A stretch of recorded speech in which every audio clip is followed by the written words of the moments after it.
Hey guys, Jesse here with a recap of how my Aggro Watts did at locals, and they actually did really well. Um, got it here.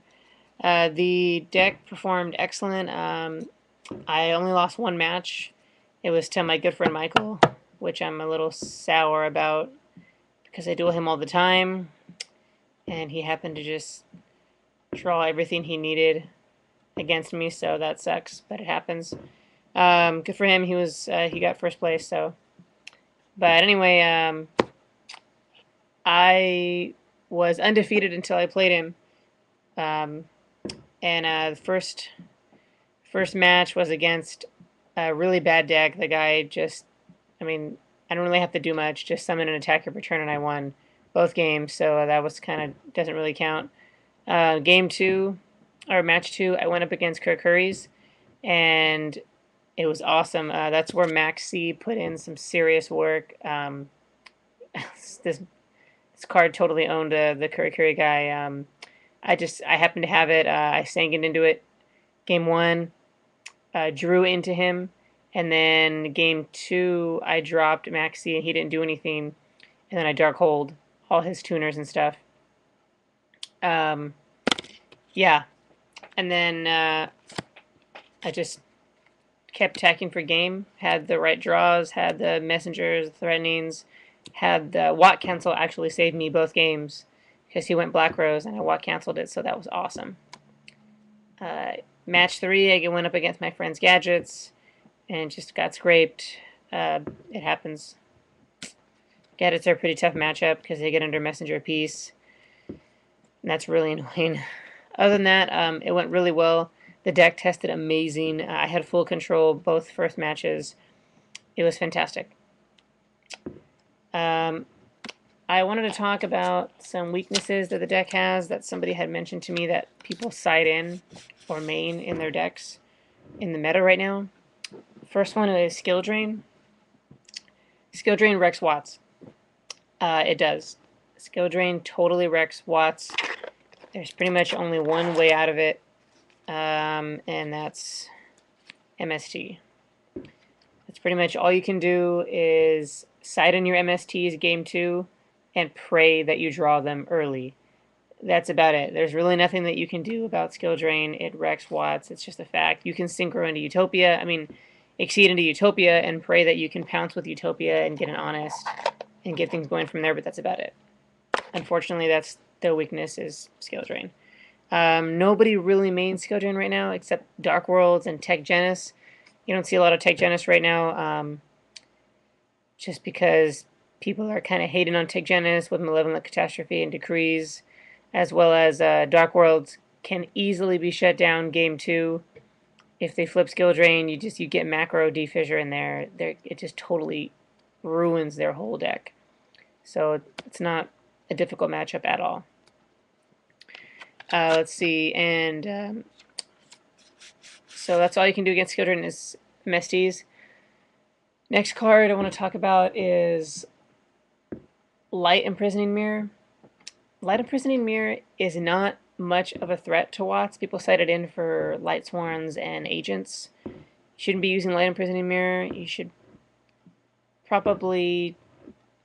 Well, there's a lot of things you can cite against Agents. I like Chaos Trap Hole. Because... This card here. Because it removes from play Hyperion and Christia when they try to special summon it. And also I use Black Horn of Heaven. Because you can negate the summon of either of them for free, so that's also amazing. Other than that, Light Imprisoning Mirror does not really do much against Watts because it doesn't stop continuous effects, only effects that activate. So it's true it does really hurt the searches from Dragonfly and Cobra, but other than that, you can still poke every turn. And you get the threatenings and your messengers and you're good to go. So it's not much of a threat at all. It's annoying, but it's not. It doesn't shut the deck down. And then a third card somebody brought up is Leeching the Light.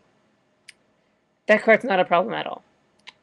Leeching the Light is busted against agents because they all have really high attack. So you get a dandy token and just ram over Hyperion with Leeching the Light, and a Christian board, and you just destroy whichever one you like, and then synchro out of the other. But Leeching the Light does not touch the Watts very hard because, for one, their attack is really weak, and two, if you're running Threatenings or the Lock, you shouldn't be able to have your Watts be attacked anyway. So they're going to neg 1 in the turn, attempting to leech and light your Watts, which is a terrible idea. You're going to Threatening or have Messenger, and they're just going to cry. So it's, or they'll get the high attack and then you cylinder and laugh. That's always amazing. So there's Leech and Light is not a problem whatsoever. Those are just the 3 cards I wanted to bring up that are terrible against Watts, besides like Thunder King is kind of annoying. Other than that, the Watts have been testing amazing. In fact, I just read on the Konami website that there is a regional in my area coming up in San Jose, California on January 7th. And I'm actually thinking about running the Aggro Watts there. They're performing so well. It's actually really surprising me. I dare to say it might even be better than the Safe Zone lock, which sucks because I've been arguing with Yu-Gi-Oh! Musketeer about it for a little bit. The Aggro versus the lock, and although I do love Safe Zone Hopper lock, the problem is that Safe Zone can be MST'd and destroyed and breakered, whereas the Aggro Watts is more chainable back row and you get the damage in faster. So it's really good. I might take them to regionals. I've been thinking about Tech Genis because it's really consistent. But Tech Genis right now, I feel that the Watts are faster because you do damage faster rather than poking over monsters and horning them and stuff like that. Even though it is a great deck that main skill drain, I do just love the Watts, and I'm strongly thinking about taking them to regionals. I'm going to do more testing, run Watts at the next few locals, and see how it goes. And who knows, I might take Watts to regionals, and I'm going to laugh my ass off if they top. I'm going to laugh so hard. But that's all the news I had for today. Just wanted to tell you about the matchups I had and some Watt weaknesses, and I will probably wind up taking them to regionals. Really excited about it. I'll definitely let you know how it goes along the way. And that's about it. Thank you for watching. If anyone has any questions or comments below, please do so below. If anyone has any information on suggestions for Watts or things that I could do better, please let me know. And I will see you guys later. Okay, bye.